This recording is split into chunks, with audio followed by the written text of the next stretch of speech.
ক্যান্সারে আক্রান্ত 12 বছরের মেয়েটাকে ডাক্তার আদর করে জিজ্ঞাসা করলো, বড় হয়ে কি হতে চাও? মেয়েটি বলল, বড় হওয়া পর্যন্ত বাঁচতে চাই। স্বপ্নের অনেক রং, বাঁচার জন্য মেয়েটার কতই না আকুতি। হাতবিহীন মানুষটাও স্বপ্ন দেখে, তার যদি হাত দুটো ঠিক হয়ে যেত। পা ছাড়া লোকের স্বাদ তো একটাই, যদি একদিন সবার মতো চলাফেরা করতে পারতাম। আর অন্ধের স্বপ্ন তো আকাশ ছোঁয়া, যদি একবারের জন্য এই দুনিয়ার রংটা দেখতে পারতাম। আর বোবার আকাঙ্ক্ষা, যদি সবার সঙ্গে একটু কথা বলতে পারতাম। মেধাবীর বাবা মা যখন সন্তান গোল্ডেন না পাওয়ার কারণে বকাঝকা করে, তখন শত বুদ্ধি প্রতিজীবী সন্তানকে ঘিরে তাদের বাবা মায়ের স্বপ্ন ডাক্তার, ইঞ্জিনিয়ার না, সে শুধুমাত্র স্বাভাবিক জীবনে ফিরে আসুক। আপাতত এটুকুই। আইসিইউর ভিতরে থাকা মানুষটা শুধু একবার কাছের দরজার পাশে বেরোতে চাই।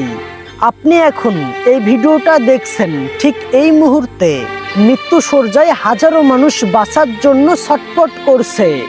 এই হাহাকার দুনিয়ার শত ডিপ্রেশনকে ভুলিয়ে দেয়। শীতের রাতে ফুটপাতে, বাস স্ট্যান্ডে কিংবা রেল স্টেশনে রাত্রি যাপন করার দৃশ্য বস্তিবাসীদেরকে ভুলিয়ে দেয়।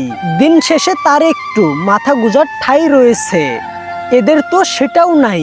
আপনার গ্রামের সবচেয়ে বড় লোক শহরের উঁচু দালান দেখে নিজেকে হতভাগা মনে করেন। দুনিয়া ধোকার বস্ত্র, কখনো কাউকে তৃপ্ত করবে না, যেন হাওয়াই মিঠাই। আপনি যতই অপূর্ণতায় ভুগেন, ভেবে নিবেন আপনার সৃষ্টিকর্তা আপনাকে এমন কিছু দিয়ে রেখেছেন যা অনেকের কাছে এখনো স্বপ্ন। আপনি যেই চোখ দিয়ে পড়ছেন, অনেকের সেই চোখের আলোই নেই।